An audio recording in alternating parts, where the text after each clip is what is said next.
Hello everyone, and welcome back to Tokyo on Fire. Today is April 14th, 2016.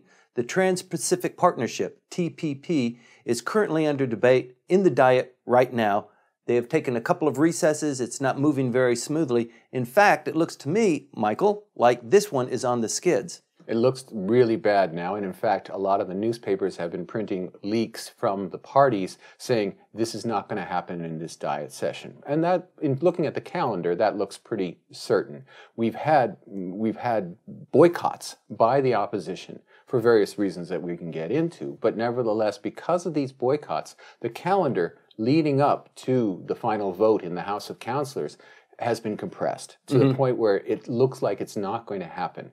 And if you don't do something, if you don't make it to the vote, the legislation dies and has to be resubmitted at another time. What people are talking about is leaving it in committee and walking away from it. That'll keep it alive for an extraordinary session in the fall. But right now, it was dramatically put into play on the 5th. They didn't really have to go and put the legislation into the docket, especially since they have a new minister in charge of this Minister Ishihara, who took over for Amari Akira. You know, if you have a new minister who wasn't part of the negotiations, there's going to be a long period of teething. He's going to try to get, what the information is. He can't answer questions in committee. They could have just not submitted it, but they did submit it, and now they're stepping back. Or at least that's the way it sounds. There's been absolutely no decision, but it looks as though TPP this session, dead. We film Tokyo on Fire each week, and the last time we talked about TPP last week, TPP was on the docket, it was in committee, they were moving forward on it, and we thought that there was a lot of enthusiasm, there was a lot of power to complete the negotiations so that the Diet would be presented with a bill, they would pass TPP, and Abenomics would move forward based on a new set of directives of how we're going to enrich the economy.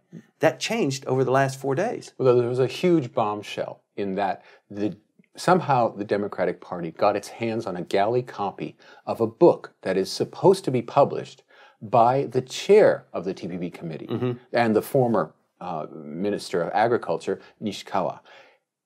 In this book, which was unfortunately titled The Truth About the TPP Negotiations, there were going to be details of the negotiations. The secret negotiations. The secret negotiations. Now, when the opposition has requested official government documents on the TPP negotiations, what they've received is entirely blacked out pages, page after page of nothing but black ink. It was front page and it was front page news last week. We discussed it. Now, that's normal. It looks like a dirty trick, but in fact, it's what they should do. I mean, these negotiations are private. The government is required to keep them because secret. The other governments don't want this information revealed. They don't want to reveal what it is. Same thing in the United States as well. And the thing is, Nishikawa was trying to pull a fast one, go around it, and publish what he was party to in a book.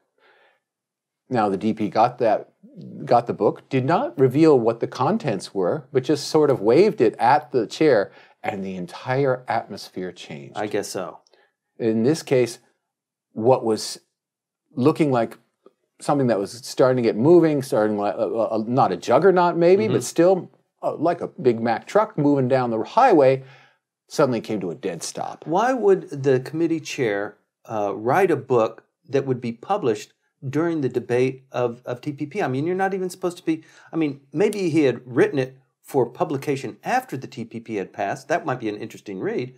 But he had it angled so that the book might be published even while the debate was continuing? I don't want to speculate about when or where he was expecting to release this book, or even his motivations in doing so, aside from self-aggrandizement and doing, I guess, cool backfill. Things, right? Well, there are things that since he's not a terribly popular legislator with his own constituents, and could conceivably be turned out of office the next time he faces the voters. So that he would be defending himself, offering an apologia or some kind of defense of himself is not out of the question. It's just the timing got really bad for him. Now, what we're talking about now is putting the TPP to bed and instead walking away from it and going directly into the April 24 elections in Hokkaido and in Kyoto. But those elections started 2 days ago, and 10 days of electioneering. Then the day of vote will be Sunday on April 24th. Yeah, there are 2 seats that are open right now in the House of Representatives, Hokkaido 5 and Kyoto 3. Mm-hmm. Kyoto 3 was vacated by the Lothario, who resigned due to his marital infidelities, but Hokkaido 5 has been empty for quite a while since the death of Machimura Nobutaka, the longtime person serving there and a former faction head. His seat is seen as crucial. Mm-hmm. The Kyoto seat for the ruling coalition is seen as basically lost. It's lost, right? They're not even supporting a candidate there. There are some conservatives, some crazy candidates from crazy religious cults, and a former DPJ person running as a socialist.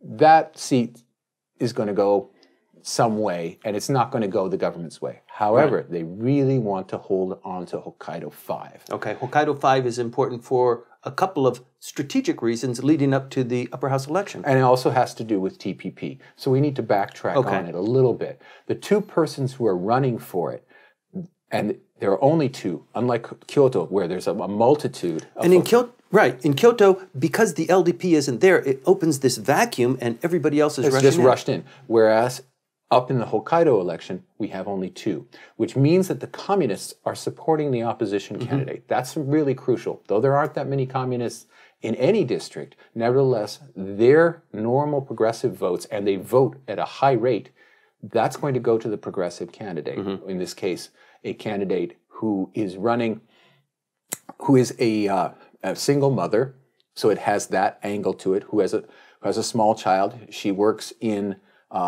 social welfare. So that aspect of portraying themselves as being for the citizens, before the downtrodden, that hasn't been really well played by the Democratic Party and the opposition, that is being emphasized. Whereas on the LDP side, they're going straight LDP, traditional LDP. The person running is the son-in-law of the former seat holder. So we have the legacy inheritance angle. He's playing the fact that he's a former Mitsubishi Corp employee, but he was also the political secretary of a member of the Diet. So he's the traditional LDP candidate straight through.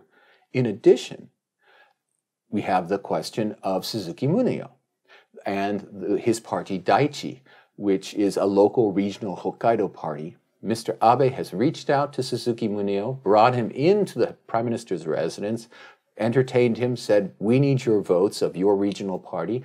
And Suzuki came out and said all kinds of amazing things, including, "Oh, we're for TPP." Never before had the Hokkaido party ever made any such statement before, but suddenly they're on board with Team Abe on this one. And Suzuki promises to deliver 20,000 votes within the district to Abe and to this candidate for the LDP. If it fails, and it's looking kind of dicey right now, then a whole bunch of things fall out. Now, TPP has been a problem for Hokkaido 5, but for Hokkaido in general. It's an agricultural area which really has agriculture that can be directly impacted by increased imports. Right. They grow wheat there, which is ridiculous. It's dairy production, corn, especially, but most importantly, meat and pork and dairy. Those things up there are very big deals, and they're big in Hokkaido 5.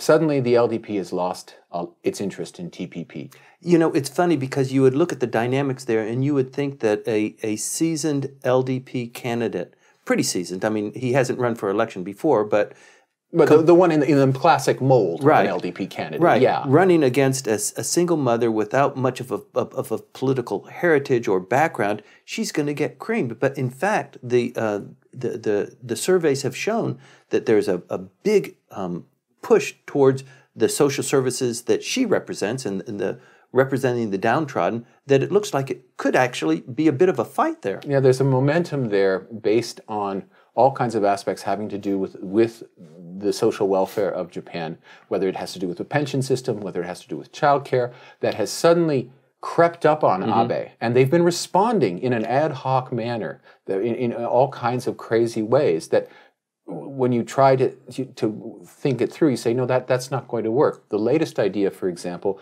to increase the amount of childcare available is to lower the costs to individual consumers. But that's the exact opposite you want to do if you want to make the waiting list shorter. If you reduce the cost, more people will come, and you'll have even longer waiting lists. And that's they're just floundering. And so this young mother who is running against the classic LDP candidate has a real shot in this atmosphere. But the LDP is pulling out all the stops. It is amazing to me that even the discussions on TPP would be pushed back a little bit so as not to complicate what's going on during the election of Hokkaido 5. Well, Hokkaido 5 is a trigger in so many ways. It's a barometer, isn't it? It's a barometer. If the LDP does really well in the Hokkaido 5 election, then we're talking about the possibility of a double election in July. If they clobbered them. If they clobber them, then the temptation becomes, aha, we're really not in a bad political position. We can absolutely smash the opposition. And this silly idea of them collaborating together and putting together their forces for a single candidate, it's not going to work now, and it's not going to work later. And it looks, and the people have rejected it. Let's go for this. Right. Whether that's true or not. True. But that's the way, that's the trigger that gets, that's what happens when the final 8 o'clock bell clicks in Hokkaido 5 and they start announcing what the results are. Right. Then the time clock on either a double election or what's going to happen in the House of Councilors election starts. Whatever happens in Kyoto, nobody cares. Right. It's Hokkaido. And we've seen just a parade of the top leaders of the opposition and of the LDP going up to Hokkaido, where the weather is absolutely miserable at this time of year, and putting themselves forward to try to win it for their person. And again, it is only a 2-person race, which is indicative that the opposition, which has been very, very gingerly approaching this idea of a unified front, sort of like what happened in Italy with the Olive Coalition, that kind of left-center front to confront the standing, ruling, right-center party coalition, that kind of action, if it pays off in Hokkaido 5, becomes the national model. And the tentative, gingerly, maybe a few people there, a few people, it becomes the national model. And then, bingo, then we have a very different kettle of fish for the LDP and Mr. Abe. Well, Mr. Suga will visit Hokkaido 5. The Prime Minister will visit Hokkaido 5 as well, you think? Whatever it takes to win it. They've thrown everything they've got into this one single marginal district in Japan, and they're going all out for it, even to the point of sacrificing this international agreement, TPP, for at least temporarily. Now, the Diet hasn't come to a complete stop on TPP. Mr. Abe is supposed to face the questions from the opposition regarding this tomorrow in regular committee session. The opposition has promised to show up. Okay. And they also were able to get out of the LDP a party leaders debate, which, for those who follow parliamentary procedure, it would seem ridiculous. Almost all parliaments have these debates between the leaders. Japan, you have to make a special request, and the ruling coalition can say no. Right. But they were able to claw out of the LDP, which is in a huge advantage position with 2/3 majority in the House of Representatives, still getting out of them. Let's talk about things mano a mano. Right. And that's what's going to happen on the 20th. Okay, and that's because TPP is now in committee for debate before it goes to the full House. The Speaker of the House has given a certain number of hours for this debate to occur before it's asked the rest of the Diet to vote on it. And without having consecutive days of meetings, that number is becoming kind of out of reach. Probably they're going to take TPP pretty much off the front burner until the elections occur in Hokkaido on the 24th, but then it will go back on track, but maybe there's not enough time. Mr. Abe has to make a decision, and this is really Mr. Abe's decision. Just like he made the decision on the security legislation, go slowly. Don't make it look as though we're absolutely railroading it, even though we have the votes. We have the majorities in both houses. We don't have to have any of these committee debates. We don't have to do any of this. I can tell the committee chair, make it as short as possible. We are collaborative. Where we are, we do not have to do anything with these people. Instead, he has this incentive to go forward and appear to be not a demagogic dictatorial leader, which his election numbers would indicate, but instead a person who believes in the democratic process. But it's a double-edged sword, because the more they talk about something, the worse it gets for the government. And that's happened with every single piece of legislation. The longer the committee meetings go on, the fewer people believe in the government's position. Thank you for that, Michael. Please stay tuned as we follow this issue. April 24th is the day to watch, a Sunday. That is the election date for Hokkaido 5. It is a barometer for lots for the Prime Minister, for TPP. Stay tuned.